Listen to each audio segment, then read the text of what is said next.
Listen. So like, when we're mindless, our thoughts tend to be more what? Negative? Yeah. Do you remember how we're more negative than positive if we're mindless? Yes? Yeah. So when we meditate more, we're more mindful, so we see the negative thoughts more clearly. So do we listen to them as much? No. So do you see how we increase our mood as we meditate more? Does that make sense? So it is a byproduct of that. So I can tell you're meditating if that's your reflection. What else? So having a lot less pastime, right? So kids, just by watching and observing something, does that dissolve the pattern that you're observing? Yeah, right? So all you have to do is notice that you're in the past a lot, and then it starts to go away, right? You don't have to try or change something, just watch it, and you'll stop doing it. Does that make sense? What else? What are your reflections, Cora? What's different since the first time you started to learn how to meditate? Lila, obviously you weren't here for... I can stay still. You can stay still? So if you can stay still for longer, kids, what does that show us? That you have more what? Control. You certainly have more control if you can stay still for longer, right? Because even, like, say I meditate, right? I meditated 30 minutes this morning. That's what I try and do on a daily basis, 30 to 40. Do I still have those urges to move? I still do. I just don't give in to them. Just like these people we look up to. Do people that we look up to have fear? They sure do. They just respond to it differently than you. Does that make sense? So that's really good. If you can sit still for longer, it's working. You're giving more power to you. The mind has less power over you. That's what we're going for. Cool? Any other notes? But everyone's doing them? Does everyone like what they've learned in this class? Do we think it's helping? Okay. Good work, gang. So, the first thing you're going to write down, kids, all right? Emotions. So class 9, emotions.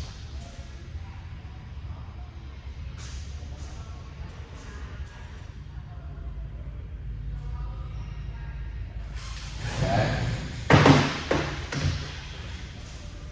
All right, kids. So, the first problem when we talk about emotions, well, one, let's define what emotion is. What is emotions? Like feelings? Feelings, yes. So emotions are a range of feeling. All right, so let's write that down. Emotions are a range of feeling. Because there's different types, correct?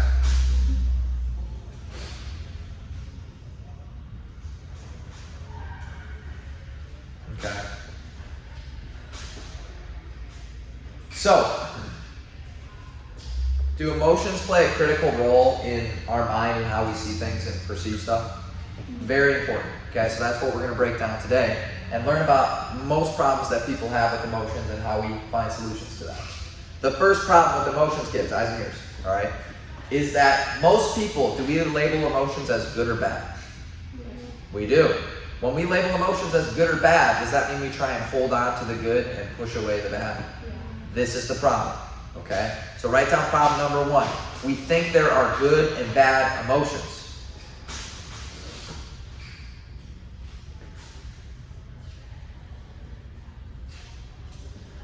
If we label it as good or bad, that means you're going to hold on to the good and try and push away the bad. All you have to write down is we label emotions as good or bad. That's problem number 1. Okay? So what do we think the solution to that problem is?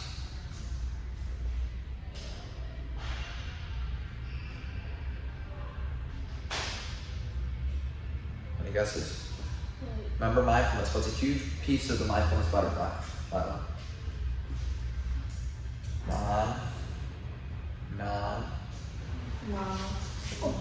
Judgment, non-judgment, right? So should we look at being sad as something bad or sad?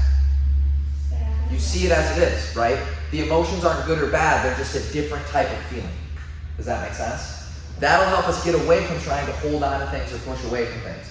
And we're going to learn how to do that and why it's so important that we don't hold on or push away. Does that make sense? The second problem with emotions, kids, and actually let me go back quick to the first problem. One thing I want to say, okay? Now, are there obviously more pleasant and unpleasant emotions? Yes, okay? That doesn't mean an emotion is good or bad, right? Emotions are pointing to something, right? Emotions are pointer fingers, right? So if I am upset about something, I'm angry, or I'm sad, or I'm mad, it's pointing to something, right? So let's say Lydia, she notices she hasn't been in a really good mood lately, and she correlates this with wow, I'm not in a good mood when I don't sleep as much, right? So you haven't been getting as much sleep, you're in a worse mood, right? Is the emotion pointing to something, right? So I'm not saying you have to get stuck in the unpleasant feeling. We're just not resisting when we have that emotion. And we'll get into it. Does that make sense? We're all on the same page? Beautiful. Write this down. All emotions belong. There are no mistakes with emotions. They are perfectly designed to show you what you need to learn and change.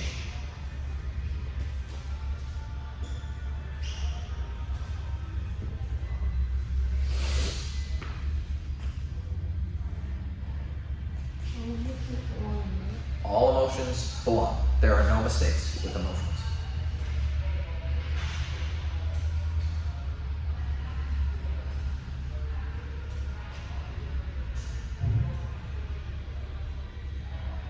Cool? Now, problem number 2 with emotions. Okay? Does anyone want to guess what problem number 2 could be? When we're emotional, what does that do to us? Do we know what the word distort means, kids? We don't? Okay. We're going to do a fun little activity. Alright? We're going to take the photo booth off my MacBook. Alright? You guys ready for a picture? No. Everybody squeeze in. Squeeze in, Luke. Say cheese.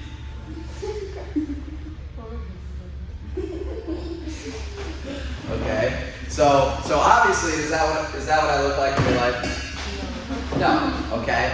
So what is happening to the view of myself? It's changing, it's being distorted, right? So write this down. Emotions distort perception. Emotions distort perception.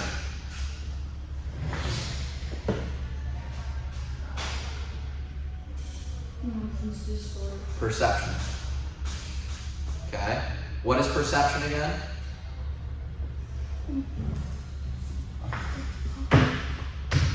Luke, can you sit in this chair for me, buddy? Just so it's easier for me.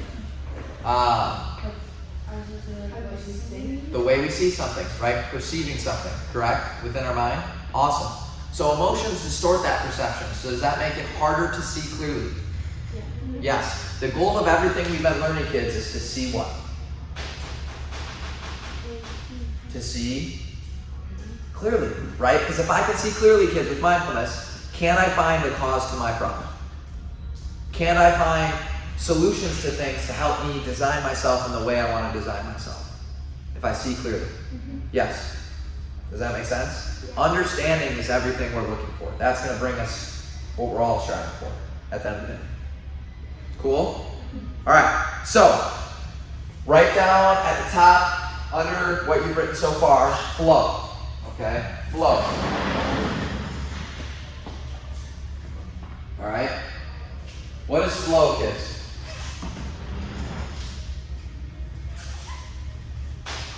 Do we know what flow is? What's being like water mean? Oh. It seems like if you punch it, It doesn't. You can't hurt it if you punch water, correct? It forms with it, yeah. right? So learning how to flow with an emotion is saying what? Is it saying yes to the emotion? Yes, okay.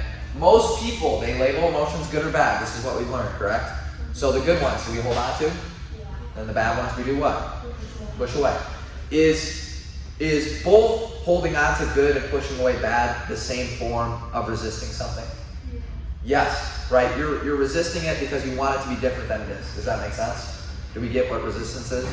Right? I want it to be this way, it's not this way. There's resistance.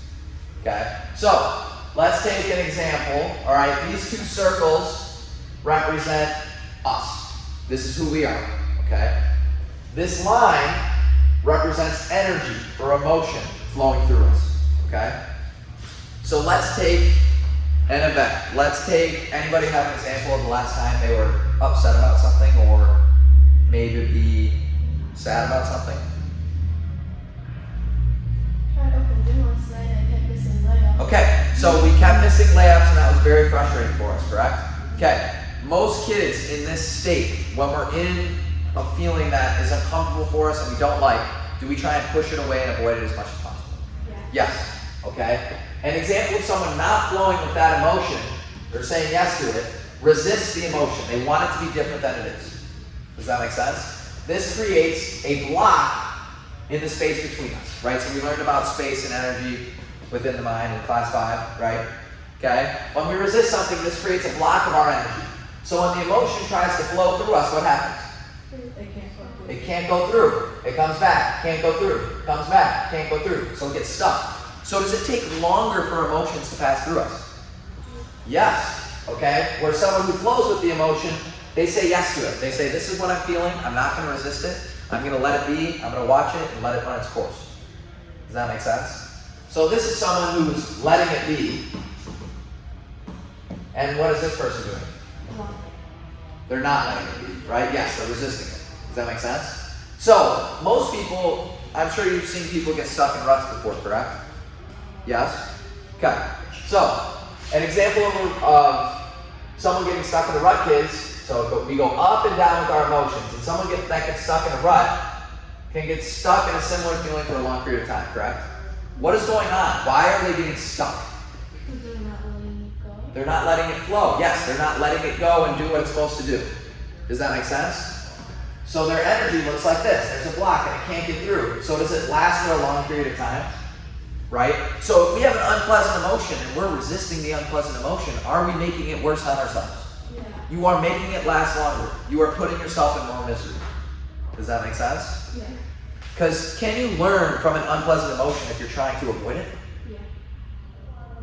Right? If you're trying to suppress or avoid it or resist it, are you going to see that emotion clearly?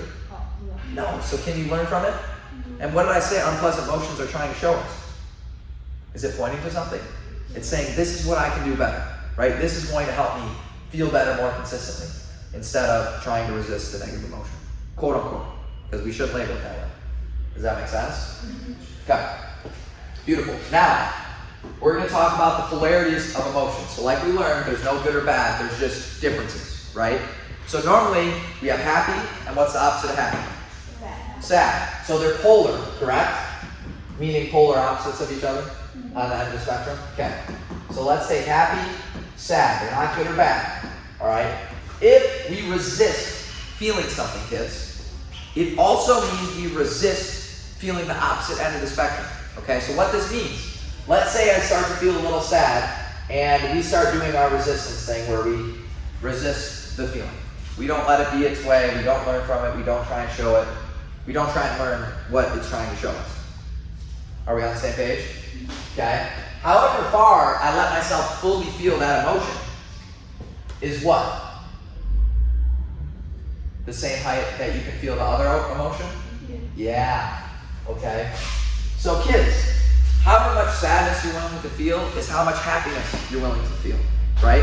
However much fear you're willing to feel is how much love you're willing to feel, right? So any emotion that's on opposite ends of the spectrum, right? If we resist the unpleasant ones, you are resisting your own experience that all of us live for, right? To feel those joyful moments and states of higher happiness, correct? So does that kind of make sense why learning to flow actually helps us lead us to the experiences we want to experience? Do we get that? Okay. So is it about becoming unemotional here? Quite the opposite. We're actually learning how to fully feel an emotion and not resist it or deny it.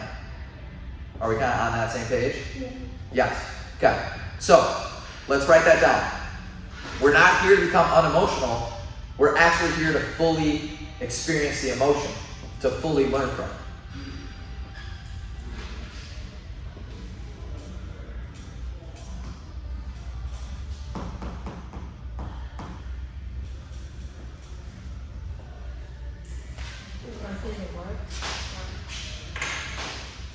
We're here to fully feel the emotion, not become unemotional. That's what we're here to learn.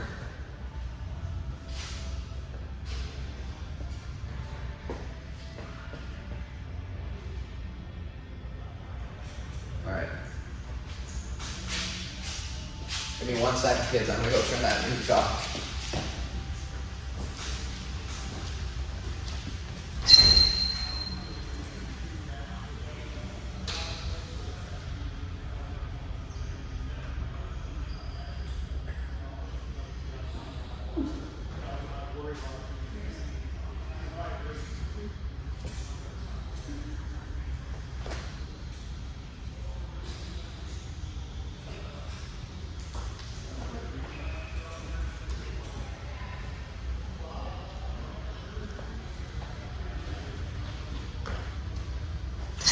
Alright, kids, sorry about that. Can we hear better now?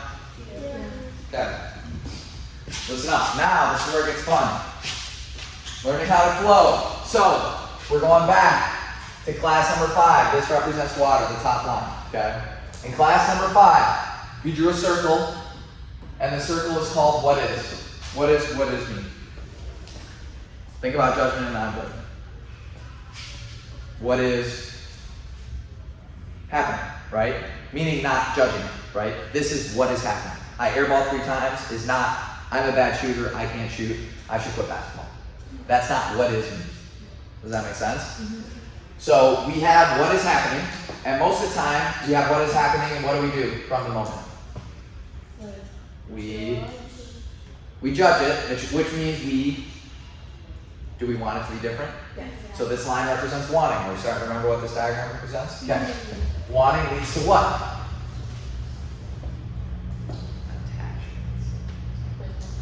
Attachments, right? Do you remember that? Wanting leads to attachments? Kids, come on. We do? Because we went over that whole class. On the same page? Okay. So let's say we have an attachment to happiness, right? We hold on to happiness. We cling to it. We're not willing to feel other feelings, right? What happens then? We create a resistance, right? Okay? What's going to happen to the energy? It gets stuck, right? And are you going to experience as much happiness as you could have if you just let it happen and let it be? If you try to hold on to happiness, are you limiting it? The feeling of it? Yes, you are limiting it. Does that make sense? So let's say we try to let go of this attachment prematurely, right? We try to avoid it or we try to forget it. Another good example could be anger, right? We're really, really angry about something. We try to let it go and avoid it, forget it. Is that what letting go means? Avoiding and forgetting? No. Letting go is not avoiding and forgetting. Letting go is fully accepting what it is and not trying to change it, correct? Then you can let go. Okay? If I try and let this go, let's say this represents a beach ball. If there's still air in the beach ball, what's going to happen? So we're underwater right now. Right? If I push a beach ball farther and farther down, girls and boys, what happens? Explodes, right? So have you ever seen someone blow up emotionally before? Or have you seen examples of it in TV and film? Right? What were they doing to those emotions? Were they suppressing them and avoiding them and resisting them? Yeah. And they try to let go of them by forgetting about them, and eventually it explodes. So listen, the emotion will always come back if you resist or avoid it. If you don't let an emotion flow about a certain experience, it will always come back. And if you resist it again, what's going to happen? Come back, it'll come back, it'll come back. Until you fully accept and let it be, then you can finally not have to deal with it anymore.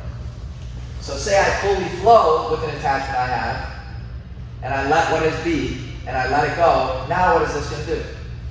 Sinks to the bottom. And is it going to come back? It won't come back, because you've let the emotion flow through you. You didn't try and change it or resist it. You learned from it, right? But like we learned, can you learn from an emotion if you're resisting it? No, because you won't see it clearly, and we're going to talk about that. Are we on the same page of what it means to be fully emotional and not labeling it good or bad? We get it? So what's the solution to our problem number 1? Flow. To flow with your emotions, to let them be as they are. Let it pass through you. Does that make sense? Are they ever wrong? Emotions, are they ever wrong? They're never wrong, right? So a lot of us, let's say, it's Christmas morning, and it's supposed to be the best time of the year, and for some reason you're sad. And you can't figure out why you don't feel like you normally do on Christmas, right? Most of us in this situation, when they say, this is wrong, this isn't right, most people would look at it that way. they had this expectation of a perfect end, okay? But it's not wrong. It's trying to point you to something. I don't know what that would be, but it would take your mindfulness and inquiry to figure that out, to find your own answer. Does that make sense? They're never wrong. It's trying to show you something. Cool? Kind of getting the drift. Awesome. All right, now, what was the next problem we talked about? What was problem number 2? Emotions distort perception. Beautiful. Emotions distort perception. So we took a really, really cool photo right on the photo booth. And my face didn't look how it normally looked. Correct?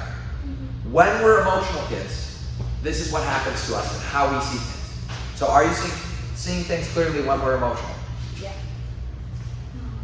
Oh. No, because it distorts it, right? We're going to learn about this, okay? So what we're going to do, kids, is we're going to draw a graph, okay? The vertical graph represents emotions. Oopsies. Hey, emotions. This one represents time. So we have present, future, past. And we have unpleasant and pleasant. Because again, does this mean emotions are good or bad? No. Is the unpleasant trying to show us something? Yes. Okay? So all emotions are different, they're not good or bad. So let's take a mood in the present moment. And let's say we are in a bad, quote unquote, mood. And again, is the mood really bad if it's trying to help you? No. But a lot of people, if you're grumpy, would say they're in a bad mood, right? Or they're upset about something. Correct? So this is how it distorts our perception. Someone give me an example of a memory when they experienced it, they were on cloud 9, meaning they were super excited, right? They were feeling awesome, super happy. Does anybody have an example for that?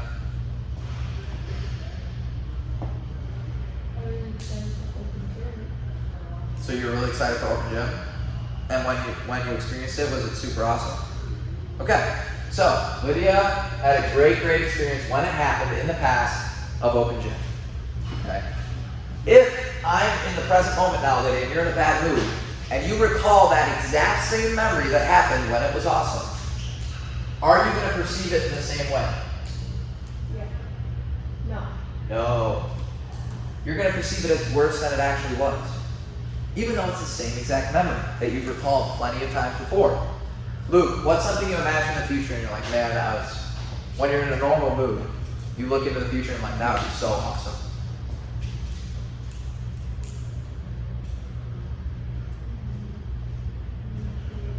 PhD, okay? Luke's a genius, all right? So thinking about that for Luke is very exciting, correct? If you're in a bad mood, Luke, do you think it'll seem as exciting? No. Okay? It's not going to seem as exciting. It distorts your perception. Does that make sense? Does the same thing happen with good moods or happy moods? Do we make it seem better than it is? Yes. So write this down. Emotions make what I'm seeing better or worse than it actually is. Emotions make what I'm seeing better or worse than it actually is.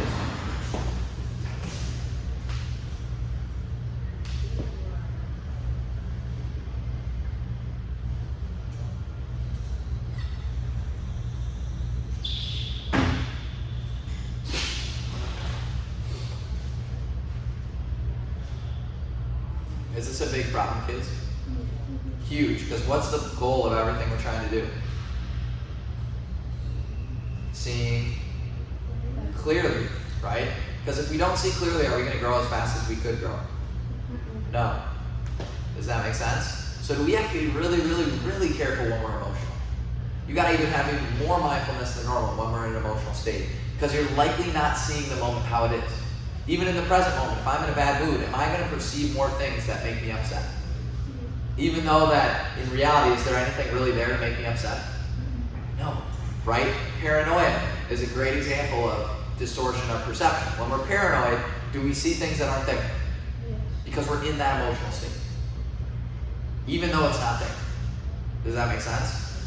This, kids, is called projection. Write it down. Projection.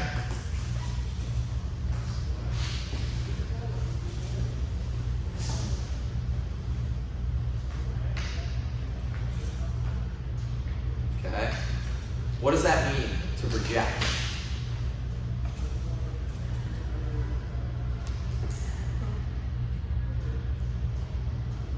What do we think? If we're not seeing clearly, are we projecting our emotional state onto something? We are. So there's a funny law in human nature, kids, and it's when we feel something, do we want the person next to us to feel the same thing? We do. So when we're upset, what do we want to do? Do we want everyone else to feel upset secretly if we don't admit it? We do. When we're in a good mood, what do we want everyone to feel? Happy, good, right? And again, label the good or bad I say in quotes. So we project onto everything around us, memories, future, present, we project.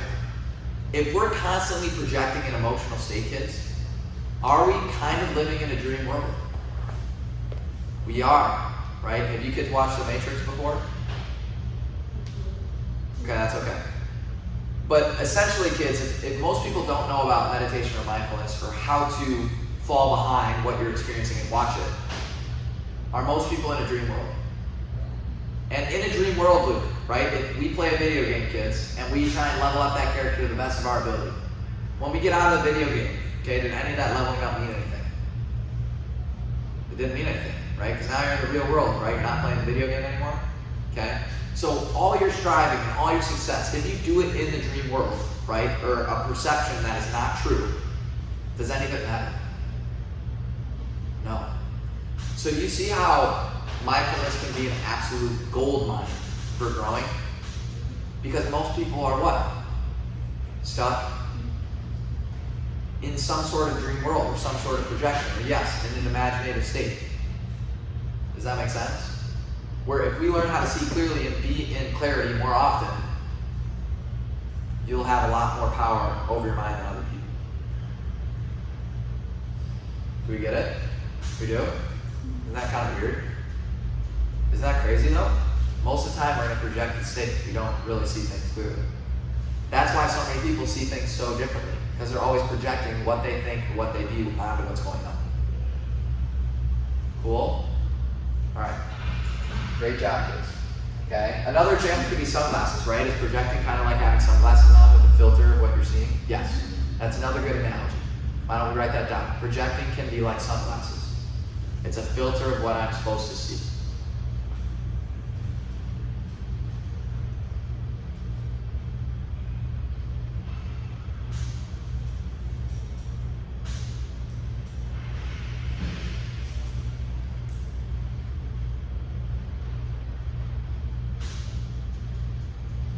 Does anybody have their time on them? Okay, we got time.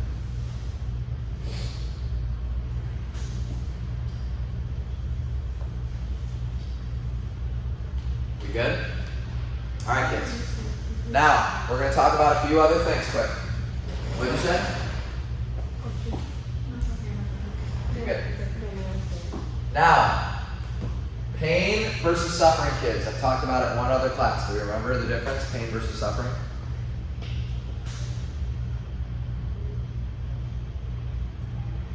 Do we know the difference? Nobody knows? That's okay. So pain is the first arrow of experience. So can you have physical pain? Yeah. And you have mental pain? Yes. So that's the initial experience. That's what pain is. It's the first arrow of something. Can we ever control pain? No. If you break your leg, can you control that pain you feel? If you lose a pet, can you control that pain you feel? No.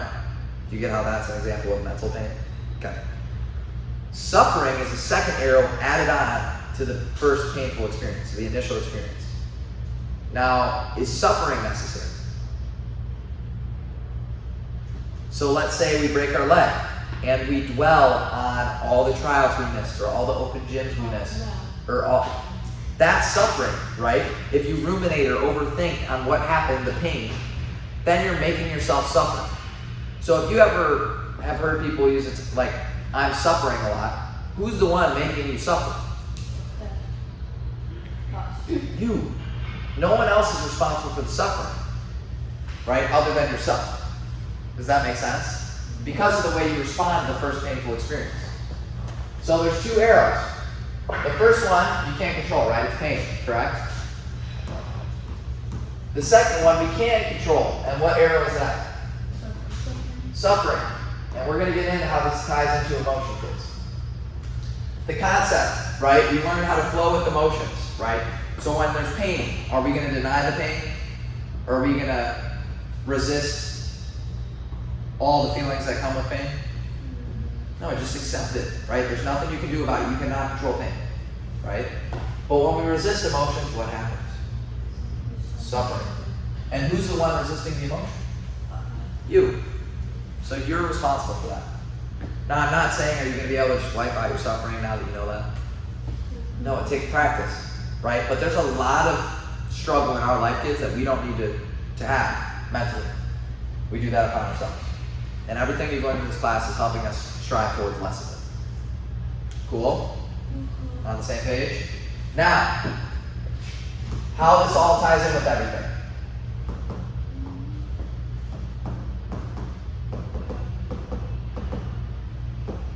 Okay. Thoughts versus thinking versus feeling. What's the difference between thoughts and thinking? Do we know?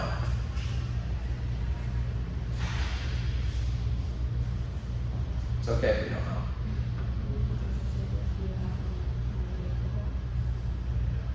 Okay. So that's totally okay. So let's go to pain and suffering again. Right? If you sit down and meditate, kids, can you control thoughts popping into your head? Really? If you try and focus on the breath and they take you away, that initial experience of thought, do you control it? It pops into your head. Right? Thoughts will always exist for you. Thinking is when you add layer on top of layer on top of layer of the initial thought. Does that make sense? So if we're the sky, kids, if our mind represents the sky and a cloud pops into the sky when you're meditating, is that a thought or thinking? It's a thought. But let's say the thought is, man, I feel like my best friend doesn't like me anymore. I don't know what I'm going to do. And you go on this rabbit hole of thoughts about how you think your best friend doesn't like you. When in reality, could that even be not true? Yeah. And now we have a bunch of thinking added on top of these thoughts, and it's created a thunderstorm in our mind. Because of thinking. Was the thought the problem or our response to the thought the problem? The response. So thinking is what causes the suffering. Now, how this all relates to emotion, kids, eyes and ears. Okay? When we feel something, what do? Do we think? Yeah. So let's think. I'm hungry. What happens? Think about it. Do you start thinking of food? Yeah. Yes. Okay. When we think about something, does that make us feel it more? Yeah. So let's say you're not hungry, but you start to think about food. What happens? You get hungry. So they both feed into each other. And it's this constant loop of feeling and thoughts. We learned in class 1, do thoughts cause feelings? Yes. So if we think a lot about how our best friend might not like us anymore, are these going to cause the feelings that we're striving for? No. Does that make sense? Yes? So an example here could be, say, a thought pops into our head. Can you control that? But now it causes this feeling, and this thought, and this feeling, and this thought. Okay? All of this was made up because of what? Yes. But the circling was what? Thinking. Where does a lot of our suffering come from, kids? Thinking. So I'm going to make a bold statement right now. I want you to give up thinking. Does that mean you're never going to have thoughts? No. It just means you're not going to ruminate and overthink on the initial thought that happened. It's a thought. It doesn't have to be true. It doesn't have to mean anything. It just popped into your head. Does that make sense? Which will simultaneously cause a lot less of the feelings, the unpleasant feelings, that are trying to show us something. Are we on the same page? We get kind of what I've been trying to show in this whole speech? Cool. Good job, kids. So that was the gist of it. Did we write any of that down? Yes. So let's write down thoughts versus thinking versus feeling. In whatever way makes sense to you.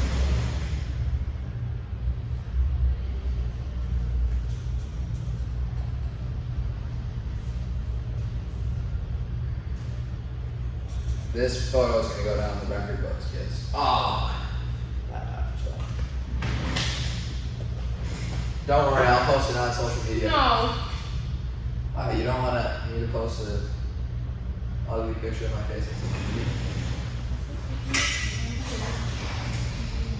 Okay, do you guys have? There's already videos of us.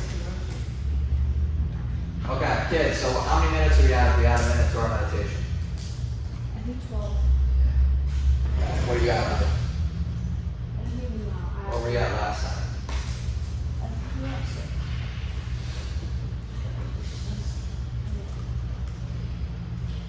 Are you good, Luke? You got it down? Interesting. What do you want a PhD in?